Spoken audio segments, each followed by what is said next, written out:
할렐루야! 성도 여러분 반갑습니다. 오늘의 말씀은 느헤미야 10장 32절부터 39절까지의 말씀입니다. 느헤미야 10장 32절부터 39절까지의 말씀입니다. 우리가 또 스스로 규례를 정하기를 해마다 각기 세겔의 3분의 1을 수납하여 하나님의 전을 위하여 쓰게 하되 곧 진설병과 항상 드리는 소제와 항상 드리는 번제와 안식일과 초하루와 정한 절기에 쓸 것과 성물과 이스라엘을 위하는 속죄제와 우리 하나님의 전의 모든 일을 위하여 쓰게 하였고 또 우리 제사장들과 레위 사람들과 백성들이 제비 뽑아 각기 종족대로 해마다 정한 시기에 나무를 우리 하나님의 전에 바쳐 율법에 기록한 대로 우리 하나님 여호와의 제단에 사르게 하였고 해마다 우리 토지 소산의 만물과 각종 과목의 첫 열매를 여호와의 전에 드리기로 하였고 또 우리의 맏아들들과 가축의 처음 난 것과 소와 양의 처음 난 것을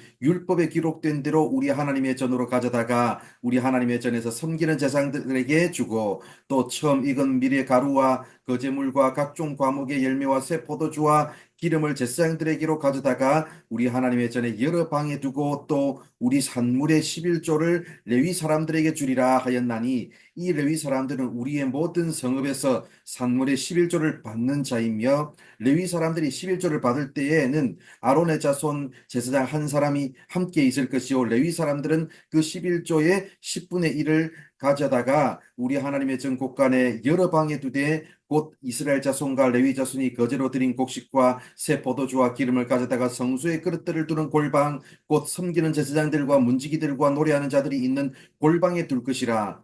그리하여 우리가 우리 하나님의 전을 버려두지 아니하리라. 아멘. 어제 우리가 봤던 말씀에서는 하나님의 말씀에 순종하는 삶을 살겠다고 다짐하고 문서를 작성하고 도장을 찍는 지도자들의 명단이 나왔습니다. 그들의 다짐과 맹세는 말씀에 대한 구체적인 적용으로 이어졌습니다. 구체적으로 어떤 율법을 내 삶에서 지킬지 분명한 목표를 가지고 있었습니다. 오늘 말씀에서도 구체적으로 어떤 율법을 지킬지에 대한 내용이 이어집니다. 32절을 보면 해마다 각기 세겔의 3분의 1을 수납하여 하나님의 전을 위하여 쓰게 하겠다고 말씀합니다. 원래 구약시대에는 성전세가 있었습니다. 그동안 이 법이 잘 지켜지지 않아서 거의 폐지되다시피 했는데 이제 하나님의 말씀을 깨닫고 성전이 유지되도록 하기 위해서 성전세를 내기로 했습니다. 34절을 보면 해마다 정한 시기에 나무를 하나님의 전에 바쳤다고 말씀합니다. 왜 나무를 바칩니까? 성전의 번제단에 항상 불을 피워 꺼지지 않게 하기 위해서입니다. 35절을 보면 해마다 토지소산의 만물과 각종 과목의 첫 열매를 여호와의 전에 드리기로 하였다고 말씀합니다. 또 37절 중간 부분을 보면 11조를 드리겠다고 말씀합니다. 이들이 첫 열매와 11조를 드리겠다고 결단한 이유가 뭐냐면 37절부터 39절까지를 보면 나오는데 제사장들과 레위 사람들의 생활을 위한 것이었습니다. 그들이 하나님의 전을 잘 섬기게 만들어서 성전이 원활하게 운영되도록 하기 위해서였습니다. 오늘 우리가 읽은 말씀에서는 하나님의 전이라는 표현이 무려 7번이나 나옵니다. 이들이 성전세를 내기로 한 것, 나무를 드리기로 한 것, 첫 열매와 11조를 드리기로 한 것, 이 모든 것이 하나님의 전, 즉 성전을 위한 것이었습니다. 39절 마지막 부분을 보면 이스라엘 백성들이 하나님 앞에서 했던 모든 결단의 결론이 나옵니다. 그리하여 우리가 하나님의 전을 버려두지 아니하리라. 이 모든 결단이 무엇을 위한 것입니까?